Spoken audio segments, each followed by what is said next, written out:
Today is your past and today is your future. अर्थात आज से पहले इस जन्म या पिछले जन्म में आपने जो भी कर्म किए हैं उसके रिजल्ट के रूप में आज आपका वर्तमान है, और आज आप जो कार्य कर रहे हैं, जो कर्म कर रहे हैं, वही आपका भविष्य तय करेगा। यह भविष्य वर्तमान जीवन का भी हो सकता है और अगले जीवन का भी। क्या आप जानते हैं कि आपकी कुंडली में आपके पूर्व जन्म के कर्मों का प्रभाव दिखाई देता है? आपके कर्म और ग्रह मिलकर आपके भविष्य का निर्धारण करते हैं। लेकिन कैसे?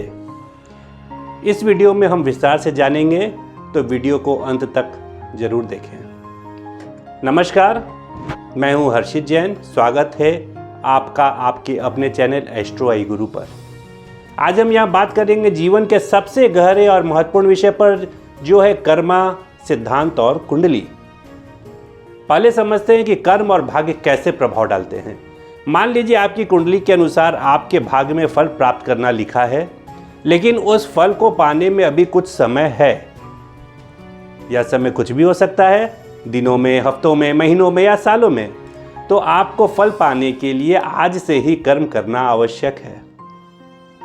इसे एक एग्जाम्पल से समझा जाए तो सपोज कीजिए कि आज से 3 माह या 8 माह या कोई भी समय हो, उसके बाद आपके भाग्य में फल प्राप्त करने का संकेत है। तो फल प्राप्त करने के लिए आपको अभी से प्रयास करना शुरू करना होगा। इसको समझते हैं। फल पाने के लिए क्या जरूरी है? तो वह जरूरी चीज है वृक्ष। वृक्ष यानी पेड़ रहेगा तभी तो फल प्राप्त होगा ना। तो आपको वृक्ष बनाने के लिए आज से ही मेहनत शुरू करनी होती है। जिस प्रकार वृक्ष के लिए सबसे पहले सीडिंग यानी बीजारोपण किया जाता है, यह बीज धरती के अंदर कष्ट सहता है, ठंडा गर्म में तपता है, सड़ता है, गलता है, फूटता है। उसके बाद एक छोटा सा पौधा अंकुरित होता है, जिसकी देखभाल यानी नर्सिंग एक छोटे बच्चे की तरह करना होता है। तब जाकर एक लंबे समय के बाद यह एक विशाल पेड़ का रूप लेता है और आपको फल देना शुरू करता है। यहाँ पर यह भी ध्यान देना है कि वृक्षारोपण और उसकी देखभाल मौसम के अनुसार सही समय और सही स्थान पर ही करने से वृक्ष ठहरेगा। मेरा मतलब है कि आपने वृक्ष तो लगा दिया, लेकिन ऐसे स्थान पर लगा दिया जहाँ उस वृक्ष के लिए सही मौसम नहीं रहता या पर्याप्त सूर्य की किरणें, पानी आदि नहीं मिल पाते। यानी सही मार्ग पर ही कदम बढ़ाना होता है। मुझे पूरी उम्मीद है कि आप मेरे कहने का तात्पर्य समझ गए होंगे। चलिए एक बार इसका उल्टा सोच कर देखते हैं। मान लीजिए किसी की कुंडली में आज से 3 माह बाद फल प्राप्ति का योग है। उस व्यक्ति ने यह तो मान लिया कि भाग्य में 3 माह बाद फल प्राप्ति का योग है, लेकिन उसने वृक्षारोपण ही नहीं किया। तो अब आप समझ ही गए होंगे कि जब सीडिंग ही नहीं किया गया, यानी अपने को काम में लगाकर मेहनत ही नहीं किया गया, तो भाग्य का फल कैसे प्राप्त होगा? भाग्य में होते हुए भी फल उनके कर्म नहीं करने के कारण उन्हें प्राप्त नहीं हो पाएंगे। आइए अब चलते हैं मुख्य विषय पर। तो कर्मा सिद्धांत कहता है कि हमारे हर कर्म का एक रिजल्ट होता है। ये रिजल्ट हमारे प्रेजेंट, पास्ट और फ्यूचर के जीवन को प्रभावित करते हैं। हर कुंडली में कर्म का प्रभाव होता है और ज्योतिष शास्त्र इसे पहचानने का माध्यम है। आपकी जन्म कुंडली में कर्मा का संकेत दिखता है। ये मुख्य रूप से 3 घरों के माध्यम से समझा जाता है। पहला लग्न यानी प्रथम भाव, यह आपके वर्तमान जीवन के कर्म और व्यक्तित्व का संकेत देता है। दूसरा होता है पंचम भाव, जो आपके पिछले जन्म के कर्मों और उनके अच्छे या बुरे फल का प्रतिनिधित्व करता है। और तीसरा है नवम भाव, जिसे भाग्य भाव भी कहते हैं। ये आपके अच्छे कर्मों से मिलने वाले अवसरों को दर्शाता है। अब यहाँ समझना है कि ग्रह और कर्म का संबंध कैसे होता है। ज्योतिष में ग्रहों का सीधा संबंध हमारे कर्मों से है। जैसे शनि या सैटर्न आपके कर्मों का न्यायाधीश अर्थात जज की भूमिका निभाते हुए आपके बुरे कर्मों का फल देता है। राहु और केतु आपके पूर्व जन्म के अधूरे कर्मों को पूरा करने के लिए काम करते हैं।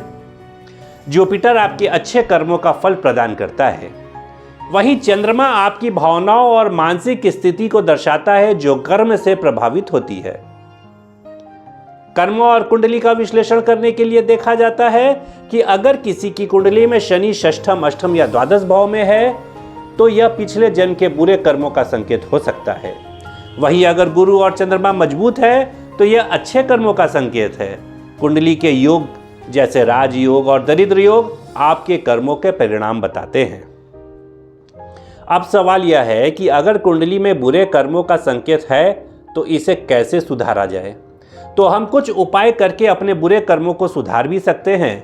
उपाय के लिए सबसे अच्छा और कारगर उपाय होता है कि आप हमेशा और हमेशा केवल पॉजिटिव सोचें और अपने लेवल से, अपने कैपेसिटी के अनुसार अच्छे से अच्छे कर्म करें।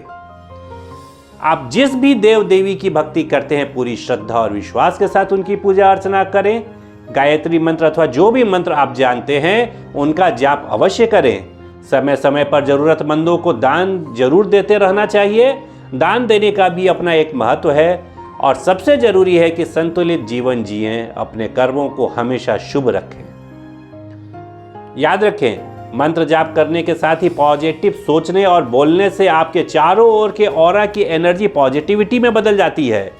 इस विषय पर भी एक डिटेल वीडियो बनाकर दूंगा जिससे आपको प्रैक्टिकली अनुभव होगा। इसके साथ ही आपकी कुंडली यह बताती है कि कर्म और भाग्य के बीच एक संतुलन है। भाग्य आपके पूर्व जन्म के कर्मों का फल होता है, लेकिन वर्तमान में किए गए कर्म आपके भाग्य को बदलने की शक्ति रखते हैं। इसलिए जरूरी है कि समय समय पर ज्योतिषीय उपायों के साथ अपने कर्मों को हमेशा अच्छा बनाए रखें। यहाँ पर यह ध्यान देने योग्य जरूरी बात है कि कुंडली में दिखाए गए भाग्य या दोष केवल संकेत हैं। आपके कर्म सबसे ज्यादा मायने रखते हैं। ज्योतिष आपको सिर्फ मार्गदर्शन देता है। मार्गदर्शन का अर्थ है कि जब आप किसी चौराहे पर खड़े हो, वहां कई रास्ते आपको दिखते हैं और आपके लिए इस समय कौन सा सही रास्ता है इसकी जानकारी आपकी कुंडली बताती है। लेकिन इन सब के साथ आपके कर्म ही आपका भविष्य तय करते हैं। तो मित्रों, यह था कर्मा सिद्धांत और कुंडली के बारे में हमारा खास वीडियो। अगर यह जानकारी आपके लिए उपयोगी लगी हो तो इसे लाइक करें, शेयर करें और हमारे चैनल को सब्सक्राइब करना न भूलें। अपना खूब ध्यान रखें। अगले वीडियो में फिर मिलेंगे एक नए और रोचक जानकारी के साथ। तब तक के लिए नमस्कार।